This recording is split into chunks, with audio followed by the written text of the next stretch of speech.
All right, so this is Daily Power Parsha. Today is Wednesday, July 14th, and it is great to study Torah with you on this beautiful Wednesday. All right, we're in the middle of the opening portion, opening Parsha of the book of Deuteronomy. It's called Devarim, or Deuteronomy, but we'll do the Hebrew, Devarim. And essentially, Moses is encouraging the people at the end of his life, shortly before his passing, before he passes along the mantle of leadership to Joshua. He has a few words to tell the Jewish people. He's got a few things to share. And mainly it's about encouraging them to keep the faith, to stay on track, to do the right thing. And part of that is to recall in the past, the last 40 years that they've spent together in very close contact, some of the times that did not work out so well. So yesterday we read about Moses' recollection of the sin of the spies and that experience. And today we are going to continue the narrative. So here we go. Reading number 4. I'm going to share this with you. I haven't shared my screen yet, just working on getting the right page. Okay, can you guys see that? Yes? Yeah. We're reading? Yes. All right, awesome. Deuteronomy chapter 1, we're still in the first chapter, verse 39, reading number 4, as you can see right there. Moses says to the people, well, this is a story in a story. Moses is speaking to the people about what he spoke to the people 40 years earlier, and this is what he said then. Moreover, your little ones, whom you said will be prey, and your children, who on that day did not know good and evil, they will go there, and I will give it to them, and they will possess it. Basically, what Moses is saying to this second generation, to the new generation, is he's recalling, right? There's a recollection of what he said to their parents 40 years prior. And he's saying to them that I told your parents, you're afraid to go into Israel. You're afraid of the giants. You're afraid of the big bad wolves or whatever it is. You're afraid of the boogeyman, right? You're afraid of all the adversity and the challenge that's going to face you. You have nothing to worry about. God is with you. God already demonstrated his ability to repel, to push back, to conquer, to destroy, essentially, the forces of Egypt. He split the sea. He gave you the Torah. He flattened the land in front of you. He's defeated all adversity. You have nothing to worry about, right? There's nothing to worry about. But you're worried about the kids. What are the kids going to do? The kids are not going to be safe. Moses says, at the end of the 40 years, I told your parents, the little ones, that you're afraid they're going to be like prey to the wolves. They're going to be devoured. The kids that are so innocent, they don't know good and evil. In other words, they're pure and innocent kids. Moses says, I told your parents then that your kids, they will be the ones that will have the courage to go in. You don't have the courage. Why? You're putting it on the kids. You're saying, what's going to happen with the kids? You know what's going to happen with the kids? They're going to be the ones that have the courage to go in, right? You're afraid of them being so innocent and being so impressionable and so vulnerable. Nothing to worry about. In fact, they're going to outshine you because they're going to be the ones that are bold enough to go in. They will be that generation that actually conquers the land. But aren't we the kids too, in a sense? Of course, we are the kids, right? Yeah. And it's also true for our own families, right? Sometimes we underestimate the power of youth. Sometimes we say, well, kids can't do it. I don't know if that's a thing anymore, but it's sometimes we underestimate what kids can accomplish, what the youth can accomplish. So here we go. Verse 40. Moses continues recalling what he told that generation 40 years prior, right after the sin of the spies. But as for you, ye all who doubt the abilities of God, ye all, I don't know why I'm using ye all. It just feels like the right thing to do. Y'all who are panicking about going into the land, turn yourselves around and journey into the desert by way of the Red Sea. You are in a holding pattern for 40 years. Instead of continuing the journey to Israel, go back. You'll make a little circle and that's it. Moses hey Mark, good to see you. Moses continues. Moses continues in his recollection. He says, then you answered and said to me. Now, you is not you, because that was the previous generation, but you meaning the people. So then you answered and said to me, whoops, right after I told you no. So what happened? You had a change of heart. Oh, we have sinned against the Lord. We will go up and fight according to all that the Lord our God has commanded us. Yeah. Change of heart. Once they got hit with the divine decree of not going into the land, suddenly they had a change of heart. No, we do believe in God. God can do it. We're ready to go. Don't punish us, right? We made a mistake. We've sinned. Let's do it. Well, too little, too late. So every one of you girded his weapons and you prepared yourselves to go up to the mountain. You were ready to go. As soon as you heard the word from God that you're not going to go in, you were ready to go. Like 5 minutes ago, you were crying. You didn't want to go in. Then you were told you can't go in, and now you want to go in. This is how meshuggah people are, right? This is how crazy human psychology is, right? You're told yes, or you're told to do something, you don't want to do it.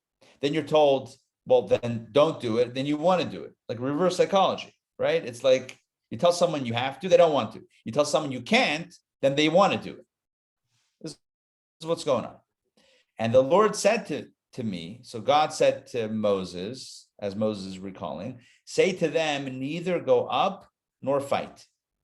You got to tell the people, said God to Moses, don't go up and don't go fight, for I am not among you.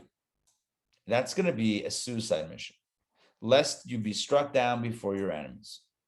And as Moses recalls 40 years later, at the end of the 40 years, so I spoke to you. I told you this. I told you what God said, don't go up. It's going to be a suicidal mission. But you did not listen. For the second time, you didn't listen. You didn't listen the first time when I told you to go up. And you didn't listen the second time when I said, don't go up. And you rebelled against the command of the Lord. And you acted wickedly and went up to the mountain. So you were wicked before in not wanting to go up. And now you're wicked again in wanting to go ascend the mountain. And as you and I know, we just did this a few weeks ago. And the Amorites dwelling in that mountain came out towards you and pursued you as bees do. You know, bees that swarm. Once bees get a target, that's it, right? And beat you down in Seir as far as Carmel. So you returned and wept before the Lord, but the Lord would not hear your voice, nor would he listen to you. Yeah, you were crying, you were mourning, you were sad. I told you, right? God told you. And you dwelled in Kadesh many days as the days that you dwell. We'll bring up Rashi on that in a moment. But first, I want to tell you something about bees. My grandfather, of blessed memory, shared a story many times with me about when he was in the Catskills, in overnight camp. You know, the Catskill Mountains. Yeah, Catskills. Yeah. Donna, were you ever in the Catskills? Hold on. Yes. So I went there as a teenager. My parents took me for vacation. And actually, you know, and I lived through it as it declined as an adult. And I actually met my husband there. There was like a singles weekend. And that's, I'm very, very, very, the whole story. Yep. I went with my parents. The whole Catskills with the various hotels and the entertainment and that whole thing. The Concord, that was the big one, the Concord. Yeah, the Concord. There was, there's a documentary that was made a few years ago. It might have been about the Concord or about the hotels in general, about the whole, the client. There's still stuff that goes on, by the way, but it's like much, much, much, much, much less than it was. But anyway, the point is like this. The point is that my grandfather went to camp there in the Catskills. This was, he was born in 1922. So figure, I don't know, he was a teenager, talking about the 30s. It was a long time ago. and he saw a hole in the ground, or like a mound in the ground, or something like that. And he decided to, like, I don't know if he spit in it or he threw like a rock in it or something. I don't know. Or he kicked something into it. He started like messing around with the hole in the ground. The next thing you know, a swarm of wasps came and just went after him. And he was running and they were chasing him. They got him eventually. I don't know how he got out of it. I don't remember the details. Honestly, I don't remember all the details, but I just know about his camp story about being like attacked by a swarm of wasps. So, and you have the bear story. You have a bear story. So I have a bear story also. That was also in the Catskills. Where was that? Yeah, the Catskills. Yeah. We got, hold on one second. I'm not sure. Ask Rabbi Schuster. I'm not sure. So, yeah. We had bears. My grandfather had wasps. Either way, the idea of being pursued by bees is bees are not going to let up anytime soon. Right. So they were pursued as bees, and that's not a comfortable experience. So we're up to chapter 2, but I want to, and the end of the reading is at hand also. I want to toggle some Rashis. Here we go. Take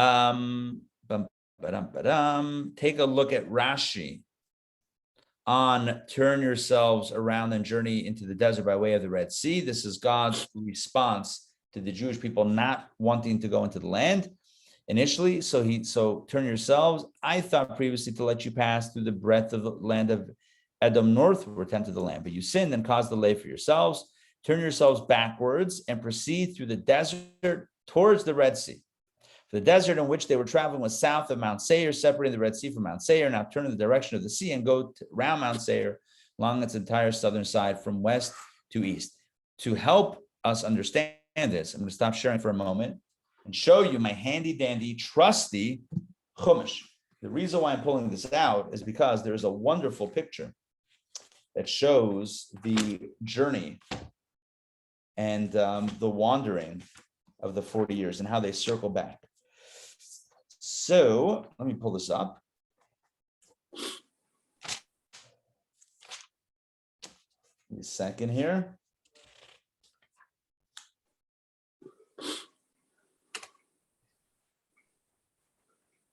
Okay, here we go.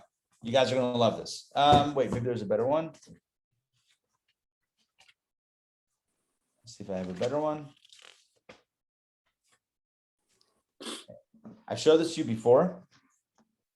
Okay, this is Mount Sinai. Okay, so they went from Egypt, right, to Mount Sinai. That journey is not here. So, I actually have another picture for that journey. Let me pull that one up. That's also cool to see. So they went down, they went south and then north? Yeah, I'll show you in a second. They went, take a look. You see that? They went from up there, down there. They went from north to south. That's a detour, big detour. Yeah, exactly. They had to get to Mount Sinai, which was in the south. So they went from Ramses, right, to, probably easier if I do it this way. They went from Ramses, I hope you can see this, right, northern Egypt. They went, look at that little loop through the sea. Do you see that loop through the Red Sea at the top, the Reed Sea? Yeah. Sea of Reeds? Yeah. Where it kind of makes that like lightning bolt thing. And then they went down to Mount Sinai. Mount Sinai is at the bottom. Okay. And then the next journey was from Mount Sinai to Kadesh Barnea, where they went back up. Right, so they went down, then they went up to Kadesh Barnea, and that's where the spies were dispatched from. The spies went into the land, and that's where the sin of the spies transpired. That's where that disaster happened. And then for the next 40 years, you see that bottom picture is where they looped around. So what they did was, and I'm going to show you now the bigger version because this will work. So the revelation had to be at Mount Sinai. They had to go to Mount Sinai. Yeah, for whatever reason, that's where God wanted to do it. So remember, they went essentially from here. I'm sure there's an easier way to do this. They went from like up here through a little loop of the sea and then down here to Mount Sinai. That was leg number 1. They got the Torah here. They went up to Kadesh Barnea and they were supposed to go into Israel, but they sinned with the spies. And then they looped around. And you see that sea, the Reed Sea? They looped around and went kind of back down toward a sea area. So that was like a detour back down, and then they came back up, and then they ultimately, journeyed up that way toward the eastern side of the land of Israel. But this is basically, essentially, the route that they took, and what it means that God says turn backwards, because although they didn't go that far, the journey did take them back south, back toward the sea, which was away from Israel, and that's what Rashi is essentially saying. They went down. All right. Mark, it looks like you got something. Yeah. In the previous Parsha, when all the journeys were enumerated, are they all on that little circular route? No, there were some journeys that were the initial leg from Egypt to Sinai, then Sinai to Kadesh Barnea. It wasn't just one, it wasn't like one stop. Each, there were stops in between those, but it's just showing the primary legs of the journey. Those 40 years, there were a bunch of stops. That little circle, there were a bunch of stops. And then there were additional stops in that final leg, up the side, up the eastern side of Israel to ultimately get primed and prepped to enter from the northeast. That's kind of where those journeys took place. So how many took place in segment 1, segment 2, segment 3, segment 4?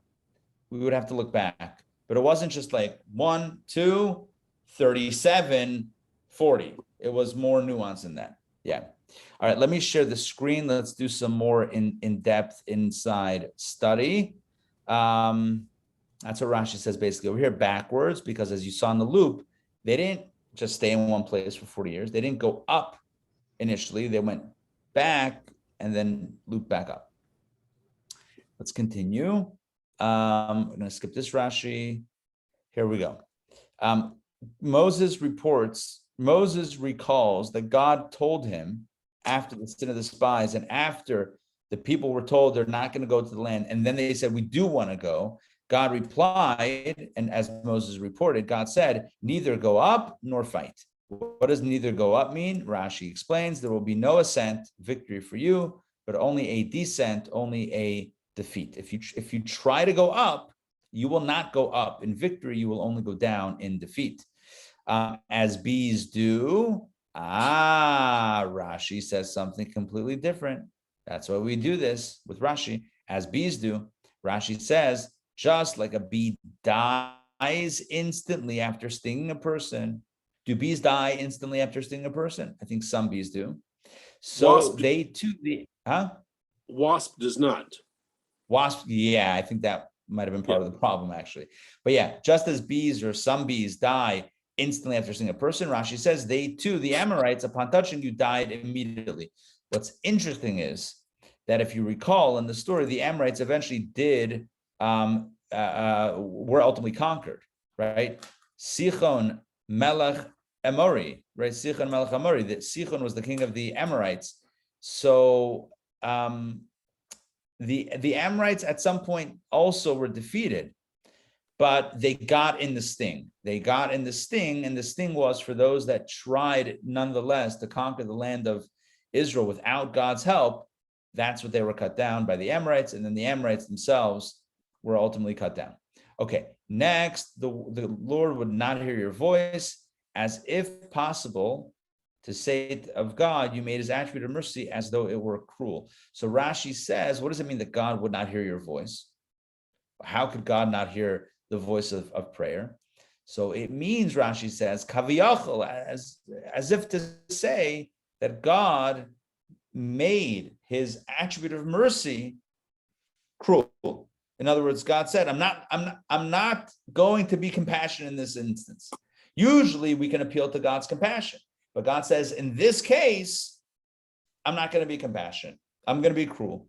Cruel meaning that God is not going to relent and be with the people and conquering the land of Israel now. God said it's going to be 40 years of wandering. It's going to be 40 years of wandering. The people are saying now they're ready to go. They don't need 40 years. God says, I'm not listening. I'm not listening. Come back in 40 years. And you dwelled in Kadesh many days. Here we go, right? Moses, again, I know I'm a broken record here, and I'm unfazed by that. I'm going to still do it consistently. This is Moses 37 days before his passing, at the end of the 40 years of wandering. They're already knocking on the door on the border, about to go in under Joshua. And Moses is recalling what happened in the last 40 years. And he says, and you dwelled in Kadesh many days, as the days that you dwell. What does that mean? Rashi explains, how long were they at Kadesh? Kadesh, again, time out. Kadesh was where they sinned with the spies. That's where the spies were dispatched. They were supposed to go into Israel from there, but they didn't. How long did they stay at Kadesh? 19 years. As it says, as the days that you dwelled in the other stations. And Mark, this relates to what you were saying. They totaled 38 years, right? There were 38 years total. 19 of them were spent at Kadesh. And for 19 years, they continually wandered about. And they little loop, I showed you a few times. They were in Kadesh for 19 years, and then they looped for 19 years. As it says, and he made them wander about in the desert. Thus I have found in Seder Olam. Seder Olam is a great book of chronology according to Torah, according to Jewish sources. And it says there they wandered for 38 years. Look, it's 40 years, right? But year one was from the Exodus to, let me explain. 40 years total between the Exodus and going into Israel. The first year was spent, getting the Torah, building the Mishkan, the tabernacle, all that stuff. So the first year they were busy. Then they sent the spies to go in. So that was going to be basically a year later. So year one is spoken for. 38 years, they looped. The spies went in, they came back, disaster. They stayed in Kadesh for 19 years. They wandered for another 19 years. It's 38 years. 38 plus 1, the first year is 39. And that last year is when they finally made the approach to Israel. Are you with me on that? So year one was from the Exodus to, Torah and Mishkan. 38 years of wandering, 19 and 19. And then the last year, year 40, was when they made their move, final approach, and they encountered, remember, they asked, Moab, can we go through? No. They asked other nations, could we? No. Then they had wars and Bilam and all that drama. Okay, next. Rabbi? Yes. Does Moses know the exact day that he's set to pass away, or is he running out the clock? That's a really good question. So we know that he passed away on his birthday. His birthday was the 7th day of Adar, and he passed away on that day, exactly 120 years, on his 120th birthday, which is why we say we wish each other to 120. Like Moses lived a full life, like day to day, day of birth is day of death, same day, 120 years, like perfect circle. That's like perfect. Did he know? The Torah doesn't say that he was told. Did he have an intuition? It's possible. Was he told by God and we don't know about it? It's possible. So you're asking a really good question. I don't know. Is it written somewhere? It's possible also. I don't know. I don't recall seeing clearly that Moses knew exactly the day that he was going to pass away. But it Although, ends up I'm sorry. I do believe that in one of the subsequent portions, Moses alludes to the fact that he knows that will be the day of his passing. But did he know it only on that day, or did he know it already 37 days prior? I don't know. But it corresponds exactly to his, he needs that time to say his farewells. He knew that it was farewell time, but I think the question that you're asking is, did he know exactly how much time he had? Right. I don't know. It's possible. It's possible.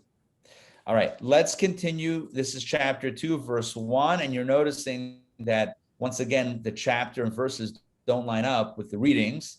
The readings are divided per original Jewish tradition from Moses, and the chapter and verses were created by Christian scholars later.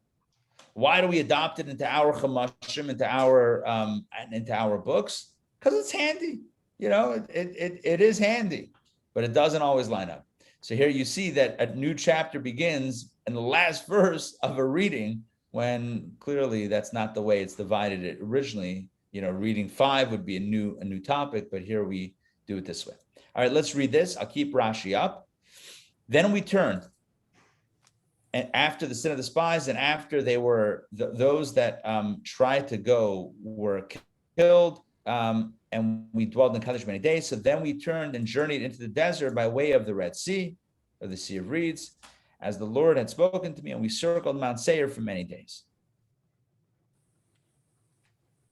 Let's continue. Rashi, we turned and journeyed into the desert. Had they not sinned, they would have passed by way of Mount Seir to enter the land from its southern end to its northern end. In other words, had they not sinned, they would have gone in straight from the bottom, straight from the south. They would have gone straight in, gone in straight to the land. But because they sinned, it was decreed upon them that they remain in the desert. So they turned towards the desert, which is between the Red Sea and the southern side of Mount Seir. They traveled along its south side from the west to the east by way of the Red Sea, by the route they used when they went out of Egypt, which is at the southwest corner. From there, they traveled toward the east. Basically, as you saw in that map, I'm not going to do it again. Every time I try to show that map, I feel like I'm juggling something without juggling, without an audience.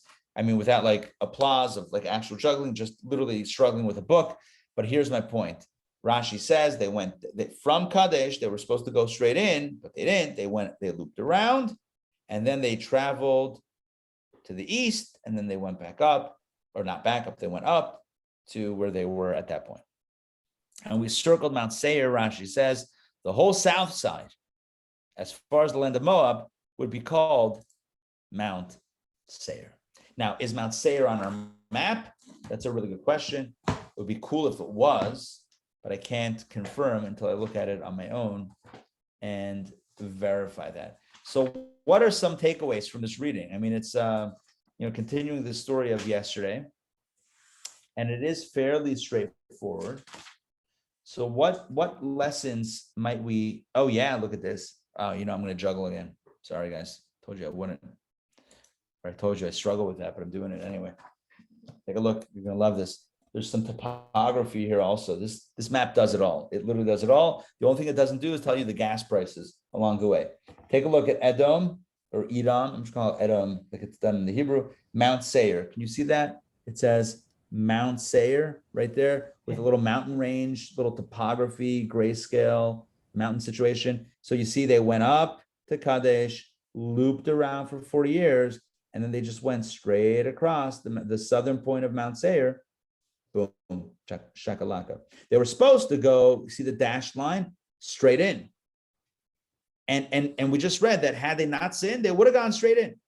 But because they sinned, they went little bit down, little to the east and down, and then looped up. All right. So that's the end of the story. That's the end of this reading. The moral of the story is follow God, you can't go wrong. I mean, that's literally the moral of the story. And I know that's maybe kind of what we said yesterday, which is true. Today's story continues the theme of yesterday. And really the theme is that there are two ways to go in. Two ways to get things done, the easy way or the hard way. Who determines whether it's going to be the easy way or the hard way? That's us. You could have gone in the easy way, but because you didn't want to, because you were kicking and screaming, so I got to take you the more difficult route. Reminds me of a beautiful insight that I heard recently. There was a shluchim gathering, the gathering of the Chabad rabbis in Georgia about a month ago. And there was somebody who came in from out of town to Fabring to inspire us. Actually, this guy, Rabbi Silverberg, is a rabbi from Chicago, who's a rabbi in the high school, the Mesivta, that Nussin, my son, studies in. So it was cute to have one of his teachers there.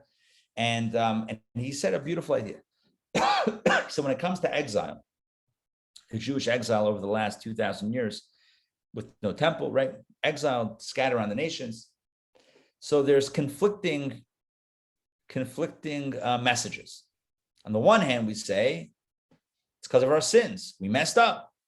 We had a temple. We had everything, and we couldn't get along with each other, and so we don't have a temple anymore. Because of our sins, that's why we've been exiled. So exile is a bad thing. At the same time, the Talmud says that why were we exiled? In order to gain converts. Why were we exiled? To go amongst the people, to gain converts. Now, either that means literally people who convert to Judaism, once meeting Jews, or figuratively, not literally, it means gaining the sparks. This is a mystical concept, gaining the sparks that are all around the world that are lifted up when we encounter them. But again, on a simple level, it means, inspiring people that we come in contact with. So the Talmud essentially says that the exile is a good thing because it puts us in contact with more people and to have an influence on the world at large. Well, then, is it a punishment or is it a good, look, if these interactions had to happen and we stayed in Israel, so how would it have happened? So it seems like the exile was a necessary thing and a good thing. Well, then how's it a punishment for our sins? Which one is it? And the Rebbe shared a powerful answer about this. And we were fabraying about this again a month or so ago. It went very late, like 3, 4 in the morning. Very powerful fabraying amongst the Chabad rabbis locally. And I'll share with you one insight that was said. And it's really timely also because we're now in the 9 days preceding the 9th of Av, which is the day that the temple was destroyed, which set in motion this very dynamic and conversation. Was it destroyed because of our sins? Or so that we could have more influence? Is it sin or influence? Which one? Choose a path. The Rebbe once said the following. There are different ways to address this contradiction, but I'll share with you one idea. Had we not sinned, had we not messed up, we would have had the temple. We would have been in Israel. What about all of those that needed to be influenced? There's 2 ways to influence. One is by taking a road trip and schlepping around from place to place. And the other one is by being such a light that automatically others are attracted to the light. You with me on this? The Rebbe said, had we not sinned, life would have been easier. Had we stayed in our place, and everyone would have come to us. They would have come to the temple. Check it out. Be influenced. Be drawn. I want to give an example, like the Rebbe in Crown Heights. You think the Rebbe went around, each place? No, the Rebbe was in one place, and everyone came to the Rebbe for inspiration, right? Now we have to go out because, but in its purest form, what could have been was we would have had the temple, stayed in it. What about all of the converts, either literal or figurative, that need to be inspired? No problem. They would come. But because we sinned, right? So now we have to take our show on the road. Now we have to gas up the car. Now it's more difficult. Going back to my point, there's 2 ways that this can happen. The easy way or the hard way. And we choose the way it's going to happen. We know it's going to happen. In other words, God's intention is going to be fulfilled. Mashiach is going to come. The world is going to be inspired. Everyone's going to speak the same language, and same devotion to God. That's going to happen. It's not a question. It's guaranteed it's going to happen. The question is, how easy is it going to happen? How does it play out? And that's where we come in. Are we kicking and screaming? Is it painful for us? Or is it going to be easy? Are we going to shine the light that automatically attracts? Or are we going to have to, because we're not shining as brightly, are we going to have to go and dig and get dirty and go into every corner and hand collect everything that needs to be collected? That's the question. Now, is there an advantage in the second option, in the traveling option? Yeah, you could say that, but it's also more difficult. And so the Rebbe's point in that talk was, you can either choose the easy route or the hard route. Why choose the hard one? But so often we choose the hard one. And it reminded me, I was reminded of this in concluding today's reading, where God says, and Moses says to the people at the end of the 4 years, you could have had it easy. You could have gone straight in. Let me just show you the verses that I'm referring to. And let me pull this back up. Let me toggle Rashi off.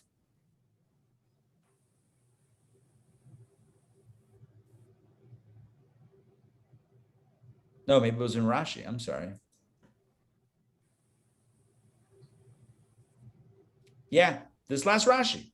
Had they not sinned, they would have passed by way of Mount Seir to enter the land from its southern end to its northern end. Had they not sinned, it would have been easy. but they sinned. So it took 40 years. And even after 40 years, they had to schlep and travel and go all the way up and around. And so here's the deal. In life, there's a choice. We can do it God's way or our way. When we do it God's way, it's straightforward. Our way is complicated. How do I know this? Because we're complicated people. If anybody says, I'm not complicated, oh, that's the first complication. First complication number one, you don't realize you're complicated. Literally. If somebody says, no, I'm simple, I'm not complicated. All right, red flag right there. Yeah, you're so complicated, you don't even know that you're complicated. Human beings are complicated. God is straightforward. We go God's way. I'm not saying things are going to be easy, but things are straightforward. It's not easy. No one said easy, but it's straightforward. It's direct. We go it our own way. We're still going to get there because God needs us to get there, but we're going to drive ourselves crazy. We're going to have to cut down forests and pave new roads, sometimes for no reason, to get to where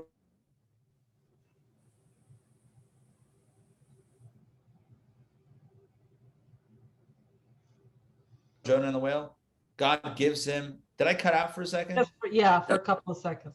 It reminds me of Jonah. Yeah, God says to Jonah, go to Nineveh and deliver the message. And Jonah says, no, I'm sorry. I don't hear you. I'm going somewhere else, gets on a boat. What do you think happens? Goes on the boat, there's a storm, it's almost shipwrecked, they throw off things, and they throw him off, he gets swallowed by a whale, and the whale has him for 3 days, the whale spits him out, he's now on dry land, and then he goes to Nineveh. He could have gone to Nineveh right away. Straightforward. Not that it would be easy, but straightforward. But no, he says, I'm going to do it my own way. I'm going to go, and I'm resisting God's call. I'm going to go to Tarshish. You can't go to Tarshish forever, right? Jonah, you can't run away from God. And the message is not for Jonah, it's really for us. Can't run away from God.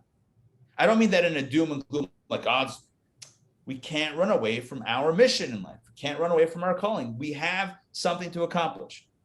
See, either we do it, right? We have the call, we study Torah, we're studying Torah every day, right? We study Torah, we know what we need to do. It's got 613 mitzvot. Either we're doing it and we're getting the job done and we're straightforward, or we're avoiding it. Can't avoid it forever. It just makes the process more complicated. At the end of the day, it creates more anxiety, it creates more challenge for us that's unnecessary. So when it came to the destruction of the temple, there were two paths. Could have had the temple and worked from there to influence the world, or we can allow the temple to be destroyed because of infighting. And that leads to a much longer path, a 2,000-year path to accomplish the same thing. You could have gone into Israel right away or wandered for 40 years and then have to go all the way around to go to Israel. Straightforward path or the convoluted path. The choice is in our hands. Let's choose wisely. All right. Thank you for joining me today for DBP. Any questions or comments? Yeah, Ari, with the destruction of the temple, yes, things with the northern and southern kingdoms and all, Mashiach was not going to come then anyway, before the temple was destroyed. And it seems like this is like the heavenly sling on earth for these thousands of years. The kafakela, the being torn between two realities. Yeah, you could say that. Listen, it's really hard to say, had they gone in right away, had the spies not sinned, or had the people not sinned by the spies, and had they gone in right away, that means that Moses would have led them in, then that might have been Mashiach. That might have been Mashiach. There are sources that say, had Moses led them in, that would have been it. There are sources that say that. Would Moses have been Mashiach? Yeah, it would. It could have been. Am I saying for sure? That's not my pay grade. That's above my pay grade. But there are sources that say, had Moses led them in, it would have been Mashiach. Which is why Moses was fighting, even after all these sins, even after the spies, and after he hit the rock, he was still advocating to take them in, because he knew that if he went in, it says that the actions of Moses were eternal.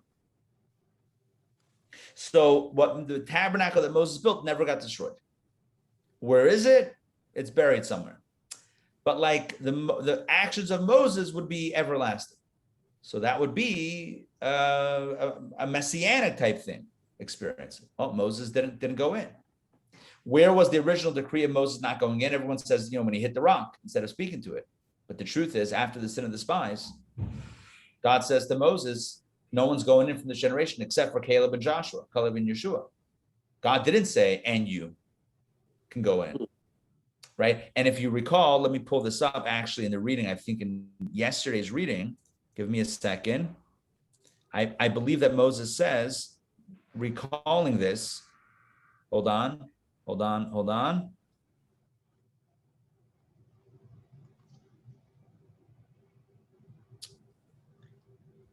It's not even speculation at this point.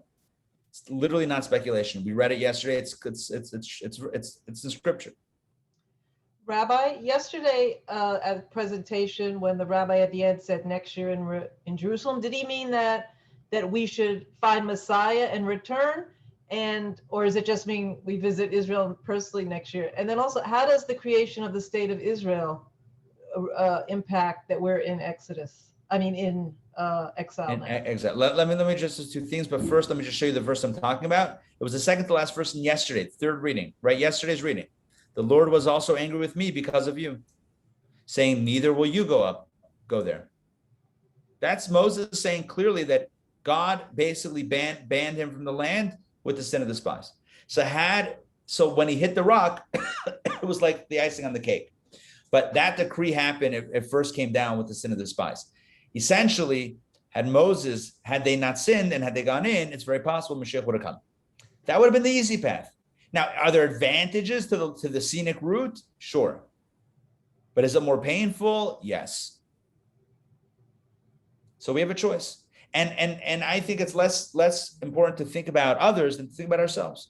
When we're faced with what we know what to do, with what we know we have to do we do it or do we avoid it, right? Spiritually. You can't run away from it. And it's only making things more difficult. But but Rabbi, it also shows that as individuals, we are dependent on what other Jews do too. I mean, because it impacts us. It's also true. Yeah. Yeah, we're all kind of in the same boat. Someone drills under their seat, water's coming in, 100%. Right. Yeah. Now, Donna, you asked a few questions. Number one, what does this mean about the modern, well, that was your second question, about the modern state of Israel. And what did the rabbi mean when he said next year in Jerusalem? So next year in Jerusalem, of course, is the special prayer that we say at the end of the Seder, next year, Lashana Bab Yerushalayim. And the way it's explained by the previous Rebbe, and the Rebbe explained this many times, is it means that it's a hope and a prayer for Mashiach. We should be with Mashiach in Israel. And it's not that next year Mashiach should come. It's Mashiach should come now, and by next year already, we'll already be settled and comfortable, and we got our apartments and houses set up. So that's the wish. As far as the state of Israel, certainly the idea of Jews living together, living in the promised land, living in the Jewish homeland is a very special thing. Is that Mashiach? Well, we had a course on Mashiach. There's a lot of things that are requirements to officially call it Mashiach. It includes the rebuilding the temple, or it includes a spiritual renaissance. So there are other pieces other than physically being in Israel. So it's part of a larger process. But please God soon.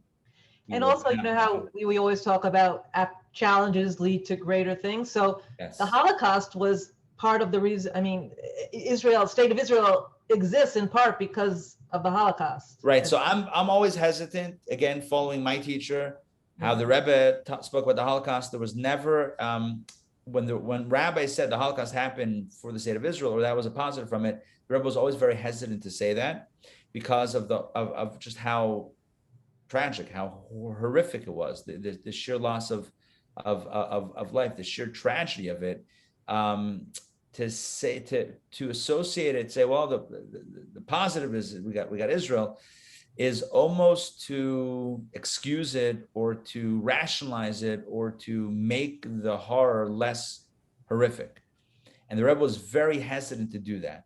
This is a much bigger discussion. It's a topic that I've explored before. We actually did years ago a 6-week course on the Holocaust, which might be appropriate to do again at some point. But I think it's something important to bear in mind that when it comes to certain tragedies, we don't necessarily look for the silver lining, so to speak. Even if one could come up with one, in doing so, it might come at the cost of our own compassion, etc. I'm not speaking to you specifically, right, or about you specifically. I'm just saying that in general, I'm very hesitant to make that association just because of kind of the implication of that. All right, I'm going to run. I actually have a meeting at 1. So I want to wish you all a wonderful day. Thanks for joining. Thank you, Rabbi. Joanna and Sarah Thank and you. Sandrine and Mark. We'll see you See you guys. tonight See you tonight. Yes, See in you person. tonight. in person. Torah studies and online. We got our dual study session, and I'm introducing the owl, hopefully for the first time tonight. Well, not for the first time, but introducing the owl. For those of you that don't know what the owl is, you'll find out tonight, 7:30. All right. Who will join us? The owl will. We'll see you guys. Take care. All right. Bye.